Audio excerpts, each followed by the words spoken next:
is the SML Today, and you are listening to the SML Podcast Network. Welcome to SML Today. I'm Jay Smooth, aka Doinkface, aka the fourth of our rotating cast of SML Today hosts. Big shout out to Meats for organizing this whole thing, and for Prime and D-Muse for stepping up the last couple weeks. All right, we're gonna start off couple marquee games we had, big performances. Actually, we got two Hudgens brothers games. One emerged victorious, and one actually did not. Monty and the Bengals take down Prime and the Colts 35-27 behind a whopping 242-3 from Mixon. Yeah, I'm ready to hear about how Freight Train's overpowered now. Can't really argue with the stats there. Meanwhile, Monty actually did a good job containing JT, at least on the ground, held him to 75 yards, and Prime threw 2 interceptions with Baker, as now the AFC South race is heating up a little bit now that Prime's starting to drop a game or two. Field and the Rams take down RD and the Steelers 34-31 behind a staggering 457 yards and 3 touchdowns from the GOAT himself, Thomas Edward Patrick Brady Jr. Yeah, I miss Tom Brady, and I'm glad Fields doing well with him. Always good for the SML when Fields doing well, starting to bounce back after I know he's had a rough last season or two. Been real busy with work and working crazy hours. But he's one of the best streamers we have, so love seeing him get back after it. Gonna shift our focus now to run through a couple of NFC East games. The NFC East standings are not quite what we would expect at this point in the season. Currently, we have DW at 3-0, Posse at 2-1, Grams at 2-1, and then Dump all the way down at 1-2. Dump's only win came this past week over Faz's CPU, 31-16, and Dump has 2 user losses. Meanwhile, Grams took a CPU loss to the Bucks.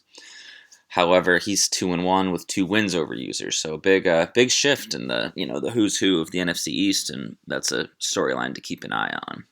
Posse also took his first loss of the year, 41-27 to NYT in the Cards, as Kyler Murray just proved to be too much in that one. DW blew out KJ 41-7, and I believe he plays Tiny next week, and look for DW to be sitting atop the standings at 4-0 by the time this gets posted.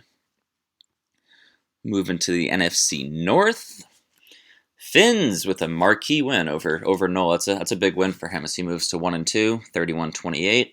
New addition Tony Pollard, 109 yards, 2 on the ground, and a big user interception on Aaron Rodgers by Finns. Finns' user starting to improve a little bit. He also, as I'm recording this, I have his game pulled up on the side. He is currently beating Future, so if he knocks off Future, he'll move to 2-2, tighten up that division race. As currently stands, though, we have the Packers at the bottom of the NFC North at 1-2, Bears at 1-2, Clink and the Lions 2-1, coming off a nice victory there, beat down on Dan this current week, and then we got TTS at 2-1 through 3 weeks. Moving past that, a couple more quick hitting scores. Q keeps winning, moves to 3-0, 31-24 over D-Muse. Look for him to try to go back-to-back. He's on the cover with Lethal Weapon. Woods, 59-14 over Figgy Pudding. Tiny takes down Spooky, 24-21. Titans beat the Texans, 29-26. All right, now for the big focus here. I want to take a dive into some of these rookie quarterbacks, see what they've been doing. Bomber, the Browns, number 1 overall pick, Nathan Weber, or Weber, as I've been told it's pronounced by Mike. They takes down the Jags 20-13 in a pretty hard-fought battle between him and Matt. Weber threw 3 interceptions, 0 touchdowns. However, a defensive score and Nick Chubb rumbling for 144-1 were enough to get the victory.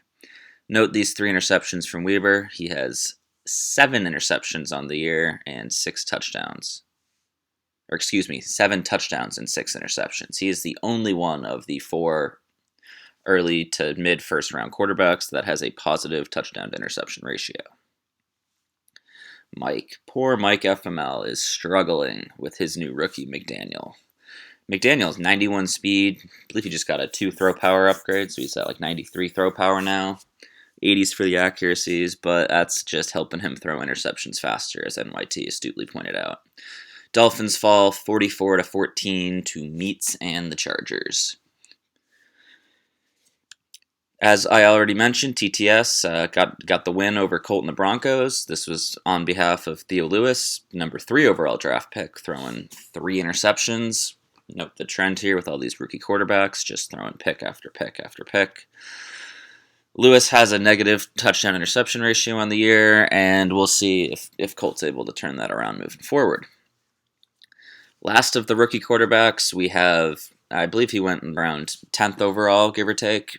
We have DeMarcus Bernard, that's DeMarcus with a K, for future in the Saints. He did not look good throwing for 100 yards in change against Dan and the Falcons, and another 3 interceptions. So yes, all 4 rookie quarterbacks threw at least 3 interceptions, and the only one that was able to pull out the victory was Weaver and the Browns, and that was basically because he has a stronger cast around him. And, well, Nick Chubb and Freight Train.